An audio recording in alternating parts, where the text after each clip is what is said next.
Hi everybody, hope everyone's doing well today. The theme of this video is going to be on trust, and it's one of those topics for me.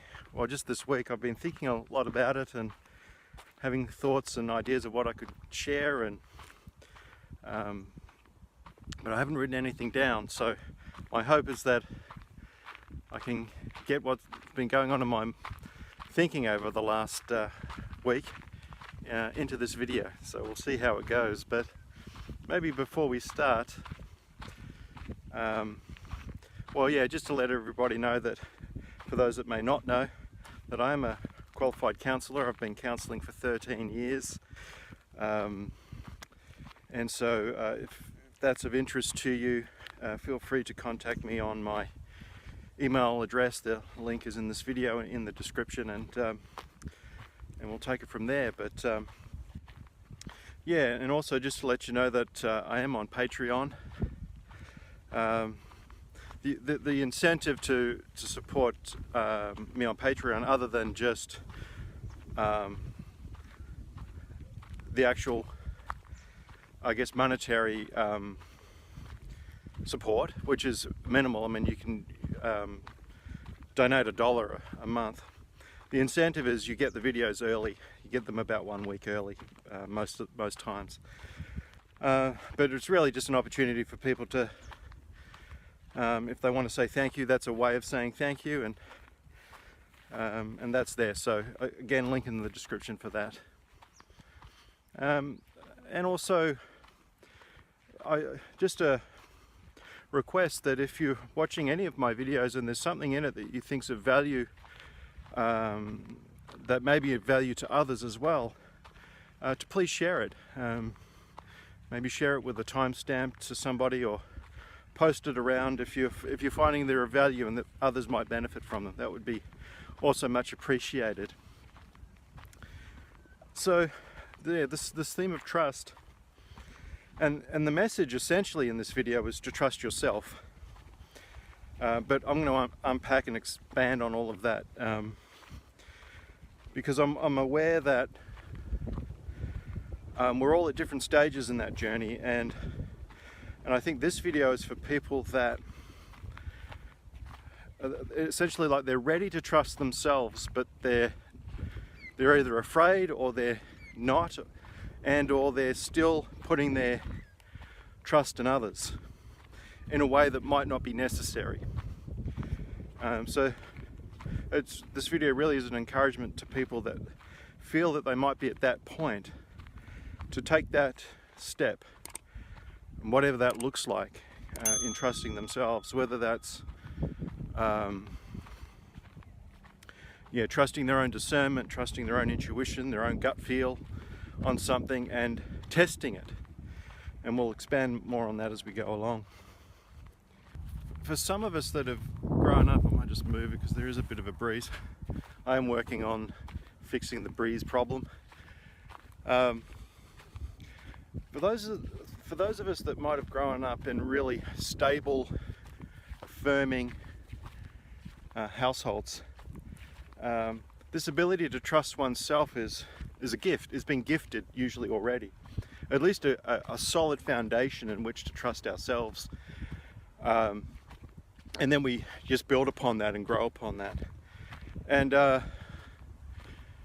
for people that have, the wind.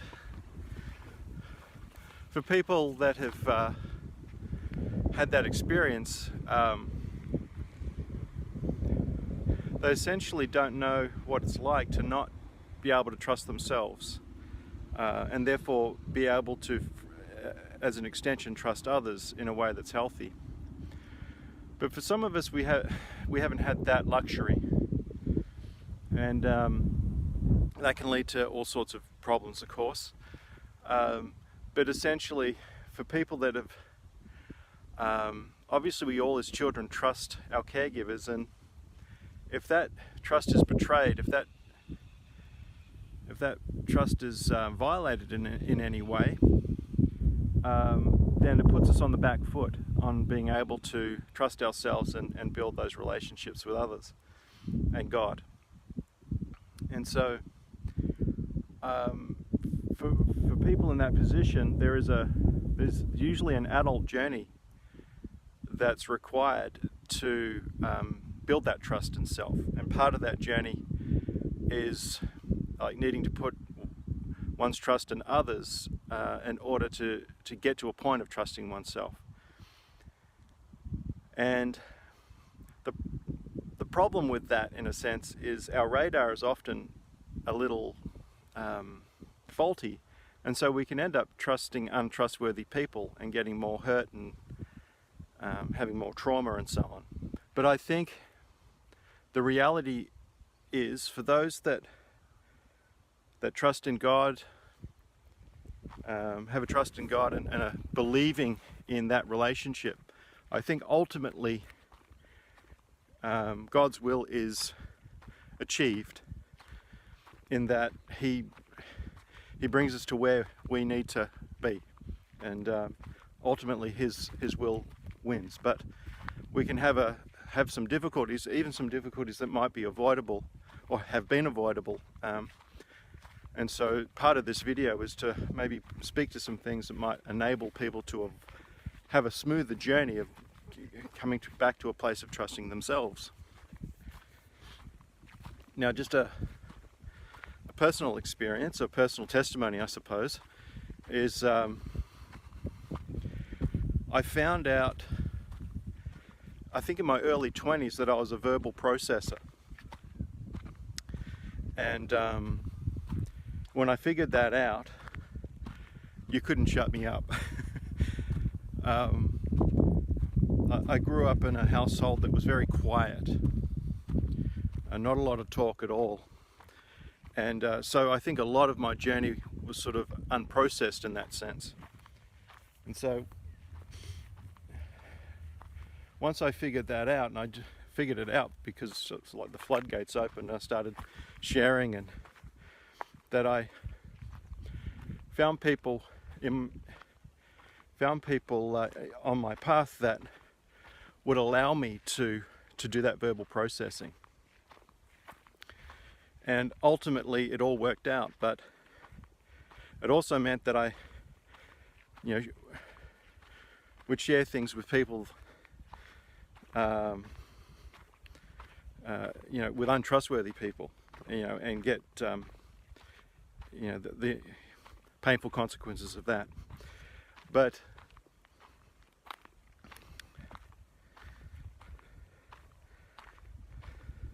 I also found people that were very open and very accommodating to that side of me, and let me talk. It was part of my own healing journey, was just to be able to talk. But in that process, I ended up developing some dependency. And I mean, I could probably have seen it then to some degree. Maybe, I'm not quite sure, but I certainly see it now. But I had an experience where I realized it was codependency. So I've always found myself with friendships with people that are older than me. I think maybe just because of the old soul thing and being open to deeper talk, and the deeper journey, I guess it just led me to speaking to people older that had a similar interest, and usually people that are older, I found anyway that usually it's people that are older than me that are normally sort of interested in those topics. Really sorry if there's wind problems. And so what ended up happening is there was a few people in my world that I thought were friends. And what ended up happening is just part of my own Christian walk is there's this concept when you're reading the Bible, getting a passage of scripture and just reading it multiple times. And in doing that, you start to get a deeper revelation and insight into what's being said. And somehow I stumbled upon Ephesians 1 through 3. And I've been reflecting on, sort of the why of why is it that we could read a passage or anything really, but just speaking about Scripture multiple times and get an insight and an awareness that wasn't in the first reading. And a thought of that is it depends who's reading it. And this idea of parts, that we have parts of ourselves, and we can have protective parts and manager parts that are in operation within us that have a certain role to taking care of ourselves, but it's not necessarily the capital S self. So a theory I have is that it takes the repeating, the reading it through multiple times gives our capital S self a chance to read it. And so the more we read it, it's almost like the more it penetrates, the more maybe protector parts start to, or parts that, just parts within us that aren't self, start to take a bit of a back seat as the self gets an insight into what's being written, or what they're reading. It brings me to this awareness of, some Christians would say, the debate about true self and the born again self and the spirit-filled self and all that. And I think that's such a mystery, that whole thing. No one really knows how all of that works. So I hold all of that sort of stuff quite loosely, because in the end I don't think it really matters. I mean, there's just a side note here, there's been a debate in certain Christian circles for years and years about whether the church is raptured before, during, or after the tribulation. And you listen to various arguments, you think, oh yeah, I think it's post, probably have to go through some suffering first, and then after a while I'm like, I actually don't care. I think it's a moot point. It's just a place that creates division. And there's even debate that or interpretations that the rapture is just an interpretation. But anyway, just not to get into debate, but just to say that there is a mystery about the journey that no one really understands. So I use this language quite sometimes deliberately and loosely, in the sense that about staying open to the deeper revelations. Now, where was I? I think what I was saying was going back to who's reading it. And so anyway, I was reading Ephesians 1 through 3, and it really hit me for some reason. The language in it was so rich and powerful, and the message that I got, at least out of that, reading it through multiple times, was how much God is for us and has always been for us. And I just had this sort of picture within myself of God / Jesus, like reaching out, like through eternity, reaching out, like a bit like that picture of I think it's on the Sistine Chapel or whatever it is, of Adam and God.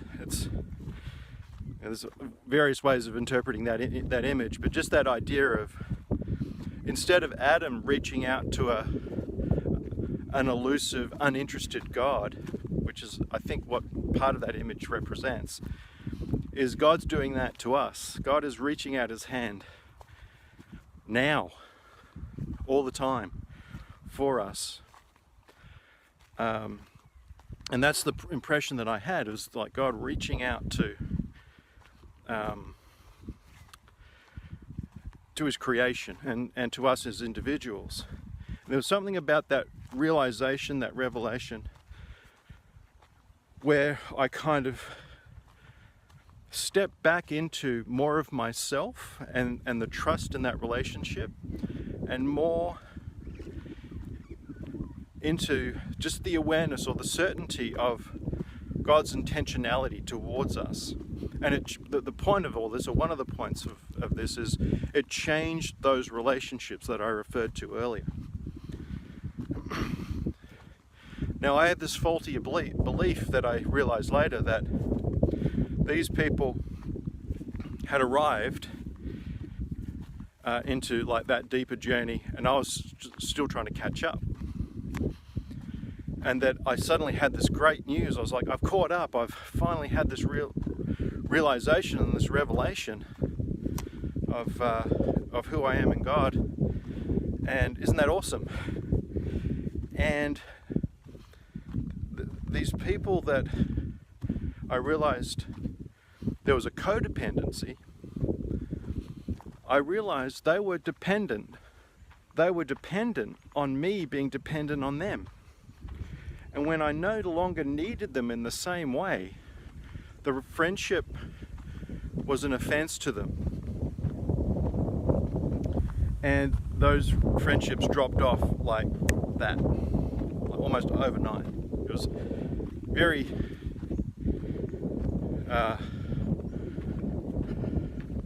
it was like, overall it was a great time to have that realization and being able to trust myself and God more. But it changed those relationships, and actually some of those relationships, they just ended overnight. Nothing dramatic, nothing just the atmosphere changed, the landscape completely changed, and everything's like in the spirit changed, and so those relationships changed. And so part of the message today is, if you feel like you're overly relying on others and you need to start trusting your own discernment and your own sense of things, even if it's just a decision about your life, just any decision, where you'd normally go to others and ask them and get them to almost tell you what you should do and things like that, where there's a journey of taking a step of faith, essentially in trusting yourself, and make that decision on your own and live with the consequences, whether they're good or bad, and learn from that experience. Because what can happen is, being overly reliant on others means that there can be a part within us that doesn't take full responsibility for it not working out, because we're looking to others for all of that guidance, and then when it doesn't work out, we look to others. For guidance on how to resolve some of the circumstances and problems created by relying on others. And it goes around and around and around. And there can be people in our lives that find meaning in watching us do that, because then because of their codependency, they need someone to be reliant on them for them to feel significant. And so there'll be people that will enable you to not trust yourself and make mistakes, because you then become more reliant and desperate for help, and those people are there to quote unquote give you that support and help, only whereas in actual fact they're just helping you stay stuck and never progressing. It's quite horrible, actually. And so for some people there's a time where it's like, okay, now I'm going to learn to trust my own instinct, my own relationship with myself and my own relationship with God, and move away from some of that dependency and build trust in self. Now, sort of a side note is some people find this idea of trusting in self an odd concept, especially if they're from more of a religious background, because they're like, no, you should trust God. And that's true, absolutely. But again, it comes back to that idea of who is trusting God, and that we can have parts of ourselves that are protective, defensive parts that have been created to survive childhood and survive trauma, and it's those parts of us that are trying to have a relationship with God, and it's not actually who we really are that's trying to have that relationship with God, if that makes sense. And so if you can imagine, if maybe to keep it simple, like this idea of true self and false self, it's often the false self that is trying to have a relationship with God, and that doesn't work out, and then there's disillusionment in that relationship. But it's quite a revelation for us to realize sometimes that we weren't really having a relationship with God. We were having a relationship with our concept of God, and sometimes that concept is a God that's not interested to even help, and it's just sometimes a recreation of our family of origin, where we look to God the way we look at our caregivers, and we don't even know it. And so while I agree we need to foster a relationship with God, we also need to foster a relationship with ourselves, in the sense that we get back to who we are. Like when we were created, get back to that self. And part of that self is, part of that journey is recognizing what isn't self and what is a defense mechanism, a protector, a manager within, that essentially can't have a relationship with God. And what I mean by that is, I'm not sure exactly how to say it in this moment, but just this idea of if we're not coming or going to God from a place of self, we're going to God from a place that's not ourselves, then how can that part have a relationship with self if, in a sense, it doesn't exist? And it maybe, to put it in an example, is sometimes we can, if we struggle with anxiety, then we can often be going to God from our anxiety rather than with our anxiety or on behalf of our anxiety. And so we end up acting out this anxiety in our prayer life or just in our conversations with God, and we feel lonely, we feel lost, we feel abandoned, because we don't get that sense of God's there, because we're speaking from and living from an anxious part and not ourselves. Now, that sounds hopeless, but I think, like I said near the start of this video, God gets his way with us in the end. That our deepest desire, which ultimately, if it is to have a relationship with God and it is to heal, that in our fumbling forward, in trying to work all of that out, it gets worked out in the end. And it's a progressive thing as well. Like, it's not a one-time moment. There's like many moments of change and realization and healing and growth. So maybe just to finish this video, because it's going on a little bit, is if you're at a point where you know you need to start trusting yourself more, then consider taking that step in a way that in whatever way that is meaningful to you. And that in a way, like there can be sort of right and wrong decisions and good and bad outcomes. I mean, I think that's true, but at the same time, I think that in a way you could also say there are no right or wrong decisions. There's just decisions that have outcomes and consequences, both positive and negative for us, and then we learn from that. We hone our own discernment. We see it as an opportunity to. It's almost like we learn just as much from, or get just as much from a decision that's wrong than a decision that's right, because it's all a learning experience. So I think that's about what I wanted to say. There's probably more that I've forgotten, but that's essentially the thought for today. And yeah, I hope this video finds you well, and hopefully there's something in this video that resonates with you. And if you've watched to the end, thank you for doing so. And again, if you